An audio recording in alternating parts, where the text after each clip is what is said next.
හරි යාළුවනේ. දැන් ඉතින් මම මේ වීඩියෝ එක අරගෙන ආවිල්ලා තින්නේ කලින් වීඩියෝ එක ගෙනාවට පස්සේ ගොඩ කාලයකට පස්සේ. මම ඕගොල්ලෝගේ හැමෝගෙම මුලින්ම සමාවෙල්ලනවා. මට එක දිගට වීඩියෝස් දාන්න බැරි වෙච්ච එකට. හරිනේ. එතකොට දැන් මේ වීඩියෝ එකේ මම ඕගොල්ලන්ට අරගෙන ආවිල්ලා තින්නේ මම මැලේසියා ගිහපු වෙලාවේ මම විතරක් නෙමෙයි අපි මැලේසියා ගිහපු වෙලාවේ අපි ජෙන්ටින් හයිලන්ඩ්ස් ගියා. එතකොට කේබල් කාර් එකේ තමයි ජෙන්ටින් හයිලන්ඩ්ස් වලට යන්න තියෙන්නේ. අන්න ඒකට අදාළ වීඩියෝ එක තමයි දැන් මම අරගෙන ආවිල්ලා තියෙන්නේ. හරි අපි බලමු ඉස්සරහට මොනවද කියලා වෙන්නේ. හරි ජෙන්ටින් හයිලන්ඩ්ස් වලට දැන් අපි එන්ට්‍රන්ස් එක ගාවින්නේ අපිට ජෙන්ටින් හයිලන්ඩ්ස් වලට වාහන වලින් යන්නත් පුළුවන්. කේබල් කාර් වල යන්නත් පුළුවන්. හරි. අද ඉතින් අපි වාහන වල නෙමෙයි ගියේ කේබල් කාර් එකේ තමයි ගියේ. ඒකට ගොඩක් කට්ටිය වාහන වලත් යනවා. උඩටම කන්ද මුදුනටම වාහන වලත් යන්න පුළුවන්.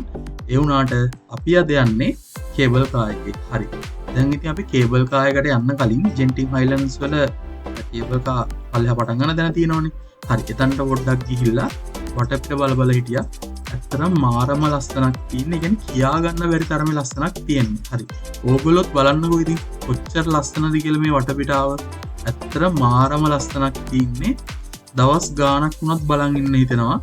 ඒ කියන්නේ අවුවකුත් නෑ, අවුව රස්නකුත් නෑ, සීතලකුත් නෑ, සාමාන්‍ය මට්ටමේ අර එතන තියෙන සීතලයි අවුවයි දෙක එකට මික්ස් වුණාට පස්සේ මාර අමුතු ෆීලින් එකක් දැනෙන එක කියන්න තේරෙන්නේ නෑ. ඕගොල්ලොත් ගිහපු වෙලාවක අනිවාර්යෙන්ම මේක බලන්න. නිකන් අපේ ලංකාවේ නුවරඑළිය ගියා වගේ. අවුව තිබ්බත් අර ලොකුට සීතලක් මේ දැනෙන්නේ නෑනේ අවුව තිනකොට. අන්න ඒ වගේ. හරි.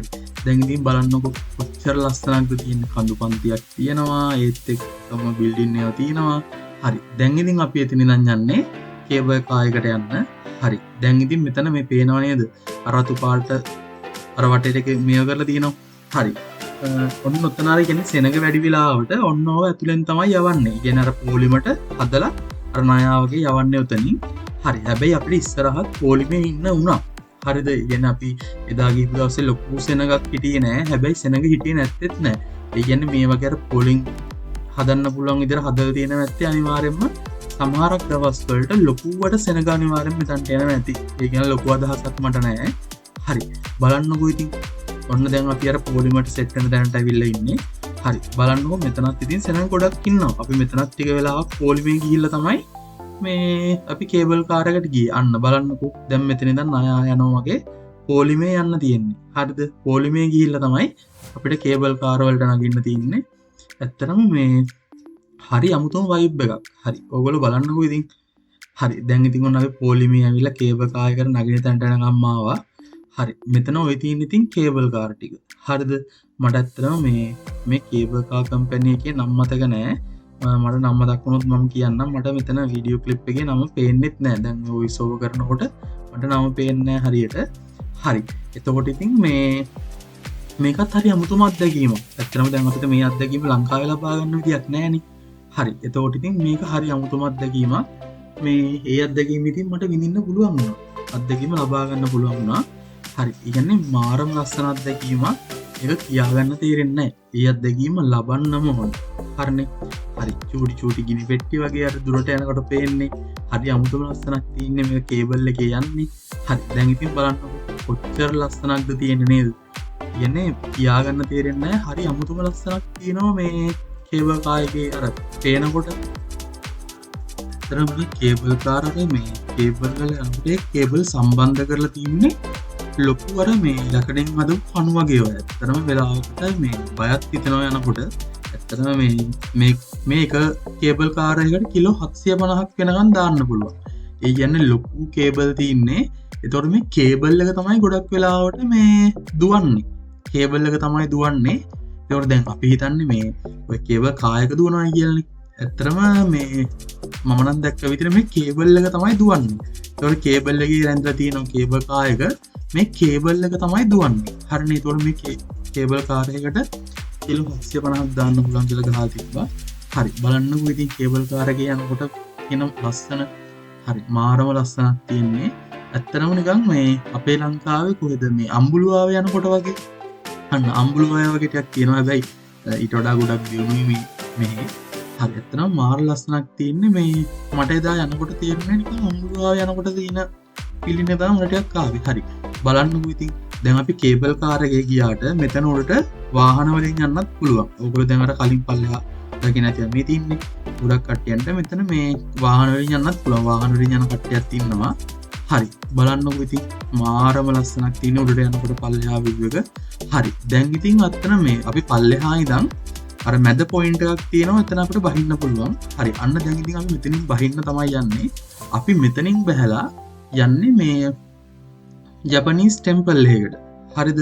එතකොට මට මතක විදියට නම් මේ ඔය ජපානයේ කවුරු හරි මේ විශේෂ කෙනෙක් ඉඳලා තියෙනවා. අන්න එයා සිහි කරන්න තමයි මං හිතන්නේ මේ ජපනීස් ටෙම්පල් එක මේ මැලේසියාව වල හදලා තියෙන්නේ.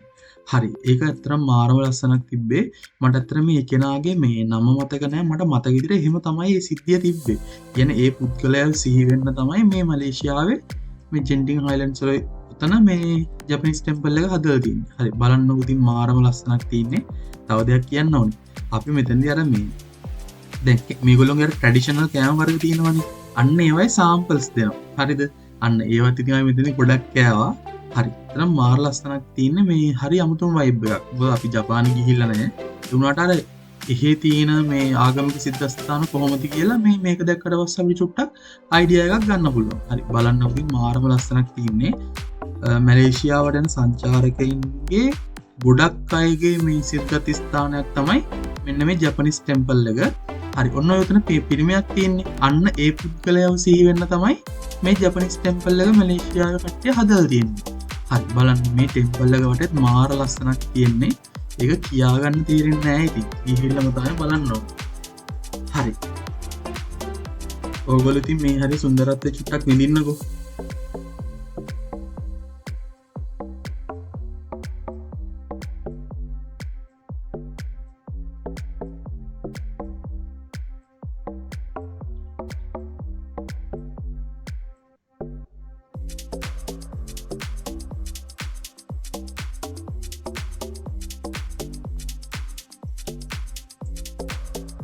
හරි. මෙතන ඉතින් පේන්නේ අර ජපනීස් ටෙම්පල් එකේ තිබ්බ බුද්ධ ප්‍රතිමාව. ඒ බුද්ධ ප්‍රතිමාව වහන්සේ තමයි මේ මෙතනින් පේන්නේ. හරි. බලන්නකෝ ඉතින් එතන ජපනීස් ටෙම්පල් එකකින් තියෙන view එක ඇත්තටම මාරම ලස්සනක් තියෙන. ඒක කියන්න තේරෙන්නේ නැහැ. හරි අමුතුම vibe එකක්. ඒ කියන්නේ මාරම ලස්සනක් තියෙන්නේ. ඇත්තටම මේ රටත් මාර පිරිසිදුයි. කියන්නේ මට කියන්න තේරෙන්නේ නැහැ. මාරම ලස්සනක් තමයි එතන view එක. මාරම ලස්සනයි. කියන්නේ හිත ඇදිලා යන ඔය දර්ශනයට කියන්නේ ගොඩ වෙලාවක් එතනටලා බලාගෙන ඉන්න පුළුවන්. ඈතින් පොඩි නගරයකුත් පේනවා, ලොකු බිල්ඩින් පේනවා. ඒ අතරින් මේන් සිටි එක පේනවා. මේ කේල් එතකොට කඳුපන්තිය තියෙනවා. මාර ලස්සනක් තියෙන බලන්නකෝ ඉතින්. පිට පේන මහානෙම්ම ප්‍රධාන නගරේ තියෙනවා. කර්මාන්ත ශාලා නම් මොනන් තියෙනවා. කඳුපන්ති තියෙනවා. ස්වභාව ධර්මය ඇත්තටම මාරම ලස්සනක් තියෙන්නේ. කියලා නිම කරන්න කියන්න තේරෙන්නේ නැහැ. මාරම ලස්සනක් තියෙන්නේ.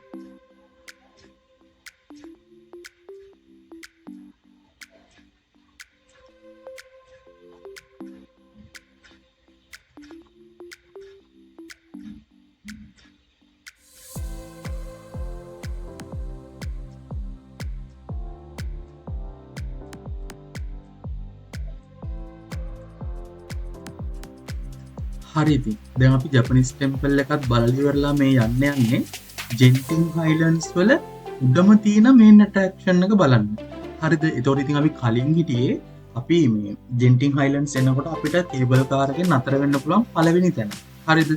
එතනින් බහලා තමයි ජපනීස් ටෙම්පල් එකට යන්න තියෙන්නේ. අපි දැන් ජපනීස් ටෙම්පල් එක බලලා ආයේ යන්නේ ජෙන්ටින් හයිලන්ඩ්ස් වල මේන් ඇට්‍රැක්ෂන් තියෙන තැනට. හරි. තැනට ගියාට පස්සේ බලමු කොහොමද කියලා එතන විස්තර. එතකන් ඕගොල්ලෝ බලන්න කේබල් කාර් එක යන අත්දැකීම කොහොමද කියලා ඔයගොල්ලෝ මේ රූපරාම වලින් හරි අත්විඳින්න ඕගොල්ලන්ට යන්න ලැබේවා කියලා මම හදවතින් ප්‍රාර්ථනා කරනවා.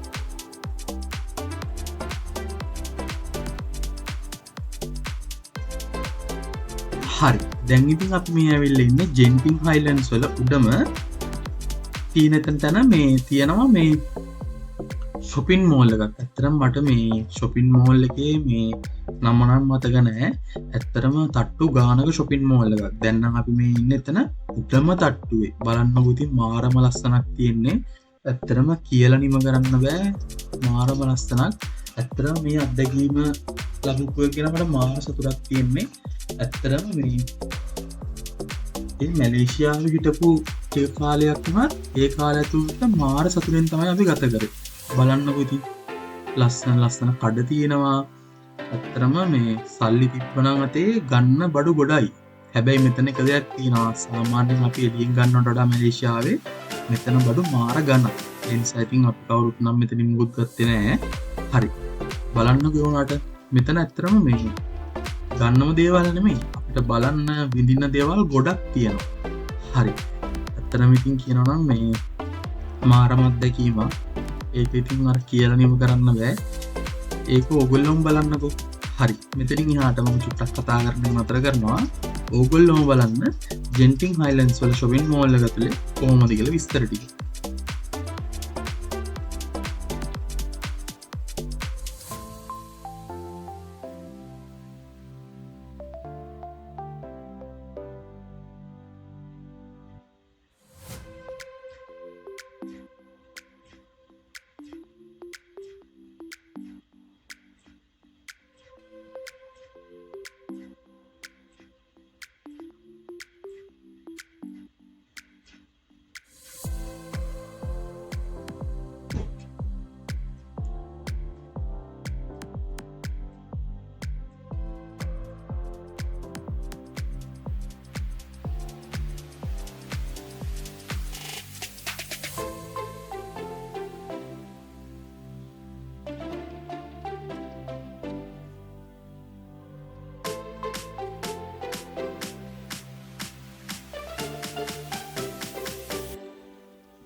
හරි ඉතින් දැන් අපි මේ ඉන්නේ ජෙන්ටින් හයිලන්ඩ්ස් වල shopping mall එකේ තියෙන play area එක හරියේ. ඇත්තටම මෙතන මේ විවිධාකාර activities තියෙනවා. එතකොට මට ඇත්තටම මේ මතක නැහැ තිබ්බ මොනවද කියලා නම් මම වීඩියෝ එකේ තියෙන දැක්කොත් මම කියන්න ඇත්තටම විවිධාකාරයේ දේවල් තිබ්බා. ඒ කියන්නේ photo locations ගොඩක් තිබ්බා. ඇත්තටම පොඩි ළමයින්ට play area ඊට පස්සේ පොඩි ළමයින්ට විතරක් මේ ලොකු කට්ටියන්ට. එතකොට ඇත්තටම මාරම ලස්සනයි. ඒක ඇත්තටම කියලා නිම කරන්න තේරෙන්නේ නැහැ. හරි. මෙතනින් ඉස්සරහටත් මම චුට්ටක් කතා කරන්න නතර කරනවා. ඕගොල්ලෝ බලන්නකෝ ඉතින් ජෙන්ටින් හයිලන්ඩ්ස් වල මේ shopping mall එක ඇතුළේ කොච්චර ලස්සන දේවල්ද කියලා තියෙන්නේ.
ඇත්තටම ඉතින් මේ වගේ දේවල් දකිනකොට මේ ආයෙත් හිතෙන්නේ ආසියාතික රටවල් දෙකක් වෙච්ච මැලේසියාව සහ ශ්‍රී ලංකාව යන රටවල් දෙකේ මේ ඇත්තටම දියුණුවේ වෙනස මේ දේවල්නොත් හොඳට පේනවා. ඇත්තටම මේ පාලකයෝ නිසා තමයි රටවල් දියුණු වෙලා තින්නේ.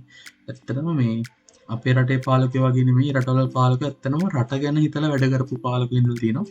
ඒ නිසා ඒ රටේ මිනිස්සු මාර වාසනාවන්තයි. මෙච්චර දියුණු රටක් ඒගොල්ලන්ට ලබන්න තරම්.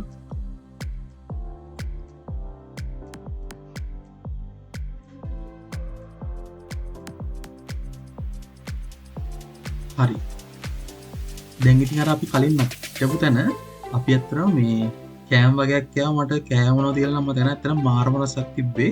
ඇත්තටම මේ මාරම රසයි මේ මැලේසියාවල තියෙන කෑම. ස්ට්‍රීට් ෆුඩ් පවා මාරම රසක් තිබ්බේ. හරි. බලන්නකෝ ඉතින් දැන් මේ අපි ඇවිල්ලා ඉන්නේ මේ මෙතනත් අර මේ වාහනයම ප්‍රදර්ශනයට තියලා තිබ්බා. මේ ඇත්තටම බලන්නකෝ ඉතින් අර ගැහණු පිරිමි ભેදයක්ින් තොරව හැමෝම ආස කරන දෙයක් තමයි වාහන කියලා කියන්නේ. හැමෝටම ඩ්‍රීම්ස් තියෙනවා. අන්න බලන්නකෝ ඉතින් මේ වෙසල් එකක්ද වන්ද. හරි බලන්නකෝ. එතකොට මේ අපි මේ යන දවස වෙනකොට එතකොට මේ අපේ ලංකාවට වෙසල්ලයත් ඇවිල්ල තිබ්බේ නැද්ද මන්දා මට මතකන වෙසල්ල එක රල්ෂන් එක ඇතනම් මට ලොකොට මතකන අලක්න තිබ්බ වෙසල්ලක් නෙමෙයි අන්දැක්ක විදිට මට මතක වෙසල්ල එකක් හරි බලන්නකො ඉතින් හරි ඇත්තරම් මාර ක්‍රව්ඩක් ඉන්නවා ඒකන්නේ සංචාරකයෝ අනිවාරෙන්ම මැලේසියා ගියොත් එන තැනක් තමයි අනිවාර්යයෙන්ම එන තැනක් තමයි මේ ජෙන්ටින් හයිලන්ඩ්ස් කියලා කියන්නේ. ඇත්තටම මෙතන ගොඩක් ඉන්නේ ඒ රටේ මිනිස්සු නෙමෙයි. ඇත්තටම ගොඩක් ඉන්නේ සංචාරකයෝ. ඇත්තටම ඒ රටේ මිනිස්සු ගොඩක්ම මේ අපේ පාටට හුරුයි. කියන්නේ ලංකාවේ මිනිස්සුන්ගේ හැම පාටට හුරුයි ගොඩක් කට්ටියන්ගේ හැම පාට බලන්නකෝ ඉතින්. එතන ඒ රටේ දැන් ඔය ජෙන්ටින් හයිලන්ඩ්ස් වල මේ shopping mall එක ඇතුලේ ගොඩක්ම ඉන්නේ ඇත්තටම මේ සංචාරකයෝ. හරි. ඊට පස්සේ කියන්න ඕනේ මේ ජෙන්ටින් හයිලන්ඩ්ස් වල මේ shopping mall එක ඇතුලේ තමයි ලෝකෙ ලොකුම කැසිනෝ එක තියෙනවායි කියලා මට මතක. හරිද? අපි එතනට යන්න ගියා. හැබැයි අපිට ඇත්ත කියන්නේ ඕනම කෙනෙක්ට ඇතුළට මේ එන්ට්‍රන්ස් එක ෆ්‍රී යන්න පුළුවන්. හැබැයි අපිට ඉතින් ඇතුළට යන්න දුන්නේ නැහැ. මොකද අපි කවුරුත්ම પાස්පෝර්ට් අරගෙන ගිහිල්ලා තිබ්බේ නැහැ. ඕගොල්ලොත් අනිවාර්යෙන් ජෙන්ටින් හයිලන්ඩ්ස් එහෙම යනවා නම් ජෙන්ටින් හයිලන්ඩ්ස් විතරක් නෙමෙයි මැලේසියා වල කොහේ යන්න ගියත් ඇවිදින්න ඕගොල්ලෝ අනිවාර්යයෙන්ම ඕගොල්ලෝගේ પાස්පෝර්ට් අරගෙන යන්න. මොකද එතකොට නැත්තම් ඕගොල්ලන්ටත් යන්න වෙන්නේ නැහැ. ඉස්සර නම් එහෙම එකක් තිබිලා නැහැ. ඒ කියන්නේ પાස්පෝර්ට් ඕන වෙලා නැහැ. හැබැයි දැන් නම් අනිවාර්යෙන් ඒ කැසිනෝ එක ඇතුළට යන්න අනිවාර්යයෙන්ම પાස්පෝර්ට් එක ඕනේ. මොකද එතන ඒ රටේ පොලිසියෙන් ඉඳන් චෙක් කරගෙන තමයි යවන්නේ. හරි. ඕගොල්ලෝගෙන් පොඩි දෙයක් ඉල්ලන්නම්. මගේ වීඩියෝස් හොඳයි නම් අනිවාර්යෙන්ම මගේ channel එක subscribe කරන්න. ඕගොල්ලෝගේ අදහස කමෙන්ට් එකක් විදිහට දාන්න, like එකක් දාන්න. වීඩියෝ එක හොඳ නැත්නම් ඒකත් කමෙන්ට් එකකින් කියන්න. ඕගොල්ලන්ට හැමෝටම ස්තුතියි මගේ වීඩියෝස් බලනකොට. ආයෙ පාරක් කියන්නේ පුළුවන් නම් මගේ channel එක subscribe කරන්න. ඔගොල්ලොන්ගේ අදහස කමෙන්ට් එකක් විදිහට දාන්න. බොහොම ස්තුතියි මගේ වීඩියෝස් බලනකොට. හැමෝටම ගොඩක් ආදරේ. thank you.